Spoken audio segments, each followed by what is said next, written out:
थोड़ा सा अब हम ये बताएं कि इस्लाम के बारे में भी हमने बताया कि अपना धर्म जानिए, पड़ोसी का धर्म जानिए। इस्लाम के बारे में, इस्लाम को अगर जानना है तो सबसे ज्यादा जरूरत है इस्लाम के अंतिम पैगंबर हजरत मोहम्मद सल्लल्लाहु अलैहि वसल्लम की कथनी और करनी जानने की। अगर वो जान लिया तो इस्लाम पूरा जान लिया। बिना आपके बारे में जाने हुए इस्लाम को कोई समझ ही नहीं सकता। तो आपने अपने जीवन में किया क्या? श्रीमद् भगवद गीता के अध्याय 3 का 21वां श्लोक है, यद्यदा चरति श्रेष्ठस्तद देवे तरो जना सा यत् प्रमाणम कुरुते लोकस तदनु वर्तते। श्रेष्ठ पुरुष, ईश्वर के दूत जैसा जैसा आचरण करते हैं, अमल करते हैं, दुनिया के लोग भी उसको देखकर वैसा वैसा ही आचरण करते हैं। वो जिस रास्ते पर चल पड़ते हैं समस्त मनुष्य समुदाय उसी रास्ते को अपना लेता है। हजरत मोहम्मद सल्लल्लाहु अलैहि वसल्लम ऐसे ही श्रेष्ठ पुरुष थे। आपने सबसे पहले 2 अच्छाइयों को अपनाया, सत्य और अहिंसा। जब मैं इस्लाम के विरुद्ध बोलता था तो मैं कहता था इस्लाम की डिक्शनरी में अहिंसा नाम का शब्द है ही नहीं, क्योंकि हमने उसी हिसाब से पढ़ा था। लेकिन इस्लाम की डिक्शनरी में अहिंसा भी है, सत्य भी। हमने बताया आपको कि ला इलाहा इल्लल्लाह। इस सत्य को देखने का तरीका भी है। इस सत्य को देखने का तरीका कुरान में बताया है। हम मुसलमान भाइयों को बताना चाहते हैं कि कुरान मजीद के सूरा नंबर 3 आयत नंबर 191 में दिया हुआ है कि जो खड़े और बैठे और लेटे हर हाल में अल्लाह को याद करते हैं और आसमानों और जमीन की पैदाइश पर गौर करते हैं, वे अपने आप कह उठते हैं, ऐ मेरे परवरदिगार, तूने व्यर्थ नहीं बनाया इसे, महान है तू ही मुझे नरक के कष्टों से बचा। अब ईश्वर की महानता देखने की कसौटी बताई है जो कुरान ने, वो हम उस कसौटी पर हम देखेंगे। क्या उसको देखने के बाद हम ये कह उठते हैं, ऐ ईश्वर महान है तू, यानी जिसको मुसलमान भाई कहते हैं अल्लाह अकबर। अगर हम उसको सुनने के बाद, देखने के बाद ये कह उठे तो समझिए ये कसौटी देखने लायक है। ये जो ब्रह्मांड है, ब्रह्मांड को देखना है। ये ब्रह्मांड क्या है? ये जो हमारा तारा है, सूरज है, ये तारा है, इसको तारा कहते हैं। और जो हमारी गैलेक्सी है जिसमें ये सूरज है, जिसको आकाश गंगा कहते हैं, या उसका नाम आकाश गंगा है, उस गैलेक्सी का एक ये तारा है।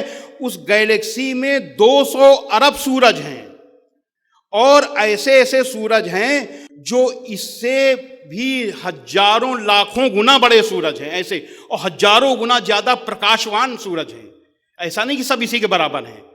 तो हमारी गैलेक्सी में ही 200 अरब सूरज हैं और अभी तक ऐसी गैलेक्सी 200 अरब देखी जा चुकी हैं। जरा समझिए, एक गैलेक्सी में 200 अरब सूरज, और ऐसी गैलेक्सी ही 200 अरब देखी जा चुकी हैं। और ऐसी ऐसी गैलेक्सी हैं जिसमें सैकड़ों खरब सूरज हैं एक ही गैलेक्सी में।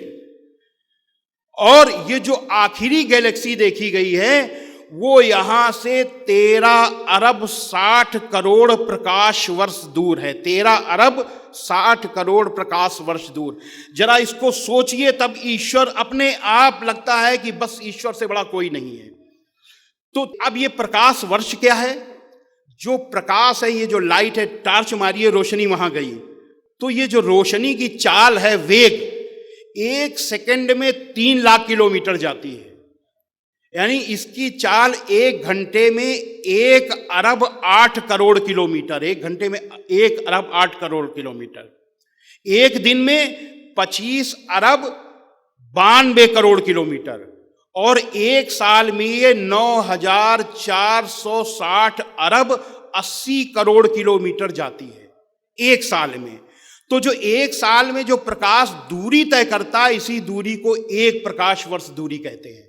यानी अगर कोई कह दे कि 1 प्रकाश वर्ष दूर एक सूरज है, तो इसका मतलब वो यहां से 9460 अरब 80 करोड़ किलोमीटर दूर है। अब ऐसे सुनने में लगता है 9,460 अरब हजार, हाँ ठीक है, लेकिन उसकी गहराई जरा समझिए, तब समझ में आएगी है कितना। आज हवाई जहाज की रफ्तार 900 किलोमीटर अधिकतर होती है, 900 किलोमीटर। इस रफ्तार से अगर हम जाएं तो दुनिया के एक कोने से दूसरे कोने में पहुंचने में हमको 24 घंटे से कम समय लगता है। दुनिया में कि किसी भी कोने में जाएं, अगर लगातार वो चलता रहे, पेट्रोल न ले, रुके ना, लगातार चलता रहे, तो 24 घंटे भी नहीं लगेंगे, दुनिया के किसी भी कोने में हम पहुंच जाएंगे। अगर हम इसको 900 किलोमीटर की जगह 1000 किलोमीटर, 100 किलोमीटर और बढ़ा दें, हम मान लें हवाई जहाज की चाल 1 घंटे में 1000 किलोमीटर है, और इस हवाई जहाज में हम बैठ जाएं 1000 किलोमीटर प्रति घंटा की चाल वाले हवाई जहाज में, और 1 प्रकाश वर्ष दूर हमको जाना हो, तो हमको कितना टाइम लगेगा? 1000 प्रति घंटा की चाल से चलने वाले हवाई जहाज को लगातार 10,80,000 साल चलना पड़ेगा, तब 1 प्रकाश वर्ष दूर जाएगा। ये इतना 1 प्रकाश वर्ष दूर होता है, 10,80,000 साल हवाई जहाज चलता रहे लगातार। और ये दूरी कितनी बताई अभी तक ब्रह्मांड की देखी गई? 13 अरब 60 करोड़ प्रकाश वर्ष दूर। कितना अनंत ये ब्रह्मांड है जिसको देखा गया अभी, ये इसको और छोड़ नहीं है इसका ये कोई। और उसको जो एस्ट्रोफिजिक्स के जो वैज्ञानिक हैं, जो जानते हैं तारों के बारे में, वो उसकी तुलना करते हैं। तारे इतने हैं, सूरज इतने हैं कि जितने इस पृथ्वी में समुद्र 70% है, 70% समुद्र है। इस समुद्र में रेत के जितने कण हैं, पूरे समुद्र में रेत के जितने कण हैं, उसका भी सैकड़ों गुना ज्यादा तारे हैं अभी तक जो देखे गए हैं। इस अनंत ब्रह्मांड को रचने वाला जो ईश्वर है वो कितना अनंत है। इस अनंत ब्रह्मांड में इस हमारे सूर्य का अस्तित्व ही ना के बराबर है, और पृथ्वी का अस्तित्व बिल्कुल शून्य की तरह है। तो इस पृथ्वी में रहने वाले व्यक्ति का यह अस्तित्व क्या होगा? तो अगर कोई कह दे, बहुत से लोग यहां अभी तक रहे हैं जिन्होंने अभी भी हैं, जिन्होंने अपने को ईश्वर कह दिया कि मैं ही ईश्वर हूं, अपनी चालीसा पढ़वाना शुरू कर दिया। बहुत से लोग आए और 100 साल पहले, 200 साल पहले मर गए, उनको हम लोगों ने ईश्वर कहना, ब्रह्म कहना शुरू कर दिया कि यही ईश्वर थे। इससे बड़ी नादानी, इससे बड़ी मूर्खता क्या हो सकती है?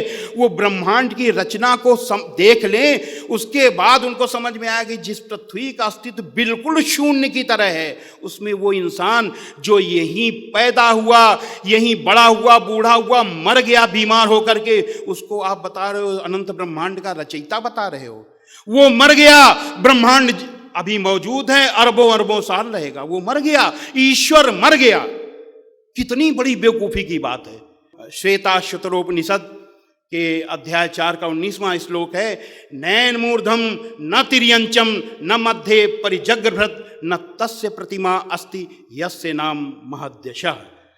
जिस परमेश्वर की प्रशंसा, नाम माने प्रशंसा, जिस परमेश्वर की प्रशंसा अनंत है, उसकी किसी से तुलना नहीं की जा सकती, किसी से उपमा नहीं दी जा सकती, क्योंकि अनंत की तुलना नहीं हो सकती। और उस परमेश्वर की रचना, ये ब्रह्मांड के ओर छोर को इधर से उधर से, ऊपर से नीचे से या बीच को ना तो नापा जा सकता है और न वहाँ पहुँचा जा सकता है। ये श्वेताश्वतरोपनिषद उपनिषद एक है, बहुत ही महत्वपूर्ण उपनिषद, श्वेताश्वतरोपनिषद के अध्याय 4 का 19वां श्लोक है। तो ये है परमेश्वर। फिर आप कहेंगे परमेश्वर है कौन? तो न तस्य कार्यम करणम च विद्यते। उस परमेश्वर के शरीर और इंद्रियां नहीं हैं, वो उसका कोई आकार नहीं, शरीर इंद्रियां है ही नहीं उस परमेश्वर के। ये श्वेताश्वतरोपनिषद के अध्याय 8 का श्लोक है। और अब वो है कैसा? आप कहेंगे जब शरीर इंद्रियां नहीं तो उसको क्या कहें उसको? तो उसको सनातन वैदिक धर्म में कहा गया है ओम।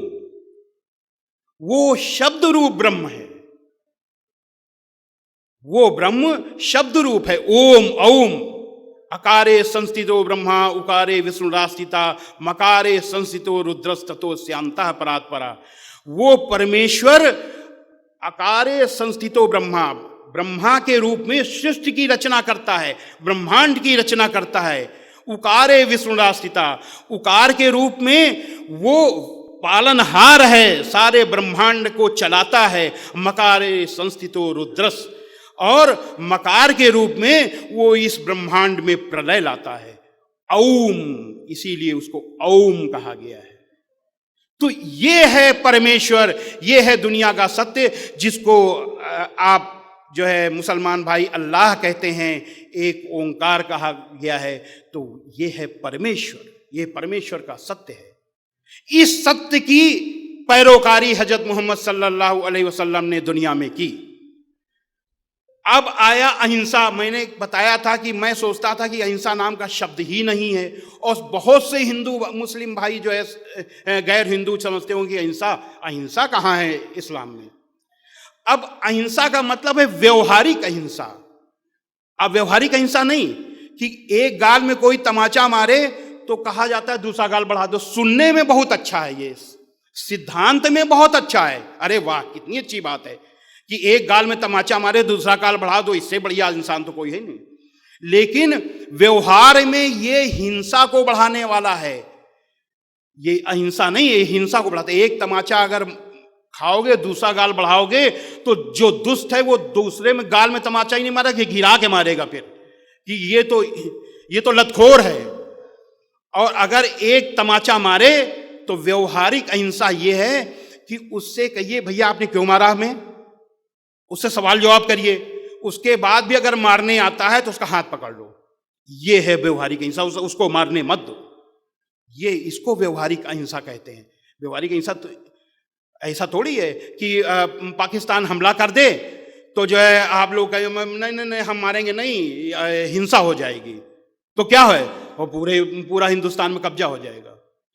वो जो हिंसा होती है वो अहिंसा ही है, क्योंकि उससे बड़ी हिंसा रुकती है उससे।